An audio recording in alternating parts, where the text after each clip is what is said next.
Maaapektuhan kaya ang pagpirma ng kontrata ng kapamilya aktor sa ABS-CBN matapos ang kontrobersyal na issue patungkol sa pelikula nila ngayon ng aktres na si Kim Chiu. Noon pa kumakalat ang chikang wala na si Paulo Avellino sa LVD Management ng yumaong talent manager na si Leo Dominguez. At kahit sa ABS-CBN Studios ay natapos na noong September 2024 ang kanyang kontrata. Ayon sa isang source, totoong nagpaalam na si Paulo sa kanyang management team. Maayos naman daw ang goodbyes nila at hindi dapat gawa ng intriga dahil matagal na rin namang walang management contract si Paulo sa LVD Management.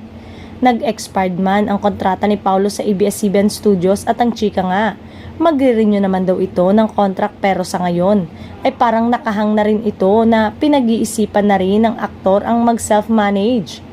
Nakatakda na sanang ganapin ang renewal ng kontrata nito sa mga susunod na araw.